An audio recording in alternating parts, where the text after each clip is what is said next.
इस बात का संकेत है कि हर राउंड में 2000 प्लस की लीड बढ़ रही है कि सभी जाति धर्म संप्रदाय के लोगों ने आगे बढ़कर भारतीय जनता पार्टी के प्रत्याशी को मतदान किया है कि आप अब भी समय है, आप अपनी करतूत चेंज कर लो, अपनी नीति बदल लो, अपना काम करने का तरीका बदल लो। लगातार मतगणना का दौर जारी है और हमारे साथ है जिला अध्यक्ष संजीव सिंह जी।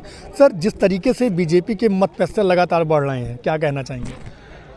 बीजेपी का मत प्रतिशत और जीत की तरफ बीजेपी का अग्रसर होना इस बात का परिचायक है कि इस देश की जनता मोदी के विकास के सुशासन मॉडल के साथ, योगी के सुशासन मॉडल के साथ, लॉ एंड ऑर्डर के मॉडल के साथ है। काठ की हांडी केवल एक बार चलती है, बार बार नहीं चलती है। 2024 में एक झूठा नैरेटिव फैलाकर कुछ सीटें जीत लेने के बाद इनको ये लग रहा था कि इस देश की और इस प्रदेश की जनता को दिग्भ्रमित करके राजपाट प्राप्त करने वाले हैं, लेकिन जनता जानती है कि उसका हक किसके हाथों में सुरक्षित है और लौटकर जनता उसी तरफ गई। आज मिल्कीपुर के परिणाम ने यह साबित कर दिया है कि सभी जाति धर्म संप्रदाय के लोगों ने आगे बढ़कर भारतीय जनता पार्टी के प्रत्याशी को मतदान किया है और उसी का परिणाम है कि भारतीय जनता पार्टी एक निर्णायक बढ़त की तरफ आगे बढ़ रही है। सर, एक सवाल और बनता है कि जिस तरीके से जो सपा सुप्रीमो है अखिलेश यादव, उसके बाद इनके जो सांसद हैं अयोध्या के अवधेश प्रसाद, उनके लगातार चुनाव आयोग पे और भाजपा पे निशाना साधा जा रहा है, इस पर क्या कहेंगे? देखिए, इन लोगों की आदत रही है कि जब जीतते हैं तो ये उसका श्रेय अपने कार्यकर्ताओं पर देते हैं और जब हारते हैं तो ईवीएम को विचारी बताते हैं और आयोग पर या सरकारी मशीनरी पर ये ठीकरा फोड़ते हैं। ये वही लोग हैं जो सत्ता में रहते हैं तो सरकारी मशीनरी का अपनी पार्टी के लिए उपयोग करते हैं।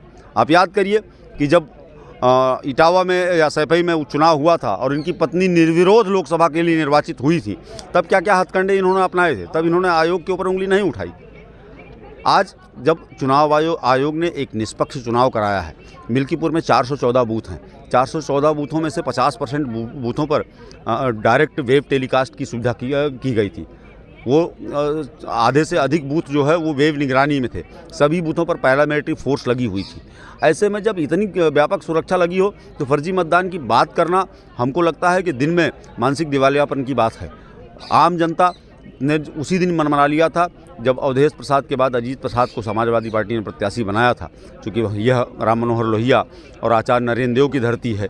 राम मनोहर लोहिया, आचार्य नरेंद्र देव के अनुयायी कभी उस मूल समाजवाद को भूल नहीं सकते हैं जिसमें उन्होंने कहा था कि जो कर्म करेगा वही आगे जाएगा। किसी परिवार में पैदा हुआ, राजा के घर पैदा हुआ बेटा राजा नहीं बनेगा। तो जनता ने उनको सबक सिखाया कि आप अब भी समय है, आप अपनी करतूत चेंज कर लो, अपनी नीति बदल लो, अपना काम करने का तरीका बदल लो, नहीं आगे आपको और आईना दिखाएंगे और पीछे ले जाएंगे।